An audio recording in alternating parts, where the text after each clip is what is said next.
মিষ্টি সোনা, আমি খেতে বসে গেছি। তো খাওয়াটা তুমি প্রথমে খাও, তারপরে আমি খাবো। এরকম করে যদি আমরা সেবা দিতে পারি, এর থেকে বড় কী আছে বলো তো? আমরা সবসময় বাইরে অনেক সময় অনেক কিছুই খাই, কিন্তু আমাদের গোপালের কথা ভীষণভাবে মনে পড়ে, খাবারটা দিতে পারি না। তো এরকমভাবে আমরা দিতেই পারি, খাওয়ার আগে গোপালকে স্মরণ করে গোপালকে প্রথমে খাইয়ে। আজকে আলুর দম, ফ্রাইড রাইস আর পটল ভাজা। হ্যালো ফ্রেন্ডস, আশা করি তোমরা সবাই খুব ভালো আছো, সুস্থ আছো। আমিও খুব ভালো আছি। তো আজকে একটা সুন্দর ভিডিও তোমাদের সাথে শেয়ার করছি, আর মিষ্টি সোনার কিছু লীলার কথা তোমাদেরকে বলছি। আমাকে অনেকদিন আগে একজন কমেন্ট করেছিল যে আমাদের বাড়ির গোপালদের কিংবা কোনো ভগবানের কোনো লীলার কথা কারোর সাথে শেয়ার করবে না। তো এটা যে সবসময় সব ক্ষেত্রে ঠিক বা বেঠিক আমি এই বিচার করছি না।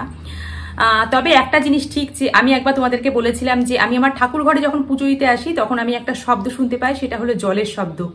Call call call call call যেন জল জল বয়ে চলেছে, কল কল কল কল এরকম একটা ধ্বনি আমি শুনতে পাই। তো সেটা আমি সবসময় শোনার চেষ্টা করেছি, আর তোমাদেরকে একবার আমি বলেছিলাম একটা ভিডিওতে যে এরকম আমি শুনতে পাই। তারপরে যেটা হয়েছিল, সেই শব্দ শোনাটা আমার বন্ধ হয়ে গেছিল। তো আমি ভাবতাম যে আমি ওই শব্দটা কেন পুজোর ঘরে এসে শুনতে পাচ্ছি না। অনেক চেষ্টা করতাম শোনার, সব সময়, মানে দুপুরবেলা যখন আসতাম, সন্ধ্যাবেলা যখন আসতাম, সকালবেলা যখন আসতাম, শোনার চেষ্টা করতাম, কিন্তু কিছুতেই সেই শব্দ আমি শুনতে পাচ্ছিলাম না। সেই হারানো শব্দ আমি আবার শুনতে পাচ্ছি। মানে এটা মানে সব সময় আমি গোপালকে বলতাম যে গোপাল, কেন আমি শুনতে পাচ্ছি না? আমি কি সবাইকে বলেছি বলে এই জিনিসটা হয়েছে? কিন্তু সেই শব্দটা আমি কয়েকদিন আগে দেখলাম, যে শুনলাম যে আমি আবার শুনতে পাচ্ছি। মানে সন্ধ্যাবেলা সেই শব্দটা আমি শোনা শুরু করেছি। সন্ধ্যাবেলা পুজো করতে এসেছি, আমি ভাবতেও পারিনি সেই শব্দটা আমি আবার শুনতে পাবো। মানে এটা আমার সৌভাগ্য যে যেটা চলে যায় সেটা যে আবার ফিরে আসে, সেটা মানে যে আমার কাছে কতটা সৌভাগ্যের তোমাদেরকে কি বলবো।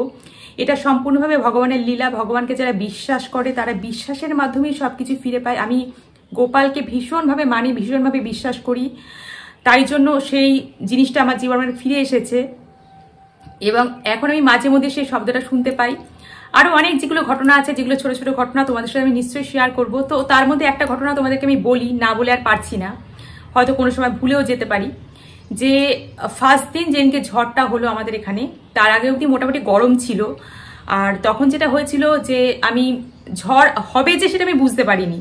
আমি সমস্ত মানে ঠাকুর ঘরে এসে গোপালকে আমি শয়ন দিয়েছিলাম কিনা তখন আর মনে পড়ছে না। তো যাই হোক, বোধহয় শয়ন দিয়েছিলাম। আর ঠাকুর ঘরের জানলাটা যেহেতু হালকা হালকা গরম তখন পড়েছিল, আমি ঠাকুর ঘরের যেটা ছাদের দিকে জানলা সেটা আমি খুলে রেখেছিলাম, আর একটা পার্ট খোলা ছিল। তো যেটা যেহেতু কাচের জানলা, তোমরা দেখতে পাচ্ছ পিছনে কাচের জানলা সবসময় একটা আংটা সিস্টেম করা থাকে, আর আংটার মধ্যে ঘর করা থাকে, সেই ঘরের মধ্যে ঢুকিয়ে দিতে হয়। তো সেটাও যেটা হয়েছিল আমি করে রেখেছিলাম, সেরকম ভাবে আমি আটকে দিয়েছিলাম যে হাওয়া দিলে পরেও কখনো জানলাটা পটাশ করে বন্ধ হয় না। তো সেদিনকে যে জানলাটা খোলা ছিল, আমি ভুলেই গেছি যে জানলাটা খোলা রয়েছে। তারপরে আমি তো আমার ঘরের নিচে যেরকম ভাবে রয়েছি, মানে যেরকম ভাবে থাকি সেরকম ভাবে রয়েছি, সমস্ত ঘরের জানলা দরজা সবকিছু বন্ধ করছি, কিন্তু ঠাকুর ঘরটা যে খোলা রয়েছে সেটা আমার একদম মাথায় নেই। গোপাল তখন শুয়ে পড়েছিল, হ্যাঁ গোপাল শুয়েই পড়েছিল।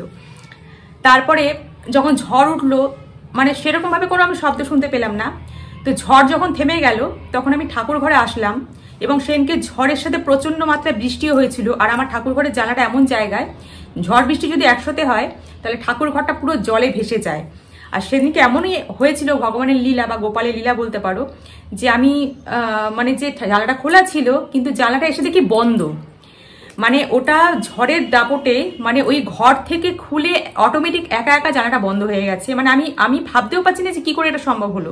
জানলা পুরো বন্ধ, জানলা বন্ধ বলতে ওই যে উপরে যে আংটাটা যেটা দিয়ে পুরো জানলাটা লক করা হয়, পুরো লক হয়ে রয়েছে। মানে আমি একদম হতবাক হয়ে গেছি যে এটা কি ঘটনা ঘটলো, কি ঘটনা ঘটে গেল আমার সাথে। এটা তো হওয়ার কথা নয়। এগুলো সম্পূর্ণভাবে গোপালের উপর আমি বিশ্বাস করি, গোপালের উপর বিশ্বাস রাখতে হবে আমাদেরকে। তো যেটা ভাববো না সেটাই আমাদের হয়তো জীবনে সুন্দরভাবে ঘটে যাবে। এবং জানলাটা নিশ্চয়ই জোরে দাপটে বন্ধ হয়েছিল, কোনো কাজ কিচ্ছু হয়নি। এবং ঠাকুর ঘরে যে জল আসা, সেদিনকে জল এসে ভেজার কথা ছিল, জল ভেসে যাওয়ার কথা ছিল। গোপাল যে জায়গায় শয়ন নিচ্ছিল, গোপালের গায়েও এক ফোঁটা জল আসেনি, এবং ঠাকুর ঘরে পুরো শুকনো ছিল, মানে হালকা হালকা ছিটা, যেটা ফার্স্ট দাপটে যেটা হয়েছিল সেটা হালকা হালকা ছিটা একটা লেগেছে। তো এরকম একটা সুন্দর ঘটনা ঘটে গেছে। তো যার জন্য তোমাদের সাথে ভাবলাম যে এটা শেয়ার করি। আর এই সমস্ত জিনিস শেয়ার করলে কখনো চলে যায় না, আরো বরং ফিরে ফিরে আসে। কারণ গোপালের লীলা আমরা যত তোমাদের সাথে শেয়ার করব, তোমাদেরকে যত বলবো, তোমরাও ততটা গোপালকে ভালোবাসতে পারবে, এবং গোপালের এই লীলাগুলোকে তোমরাও উপলব্ধি করতে পারবে নিজেদের জীবনে। কারণ গোপালকে যদি আমরা ভালোবাসতে পারি, দেখবে আমাদের মানে সাহস অনেক কিছু বেড়ে যায়। ভগবানকে অবশ্যই আমাদের বিশ্বাস করতে হবে, ভগবানের উপর বিশ্বাস রাখতে হবে। আমি প্রচণ্ডভাবে গোপালকে মানি, প্রচণ্ডভাবে গোপালকে ভালোবাসি, নিজের মতন করে যতটা চেষ্টা করি আমি করি। তো এই হলো, এইটুকু তোমাদের বলা ছিল। অবশ্যই তোমাদেরকে আরো আমার মিষ্টি সোনার অনেক অনেক অনেক লীলা আছে, তোমাদের সাথে শেয়ার করবো একদিন। তো চলো বন্ধুরা, তোমাদের সঙ্গে আবার দেখা হচ্ছে নতুন আরো একটি ভিডিওতে। ততক্ষণের জন্য তোমরা সকলে খুব ভালো থেকো, সুস্থ থেকো এবং খুব সাবধানে থেকো। হরে কৃষ্ণ, রাধে রাধে।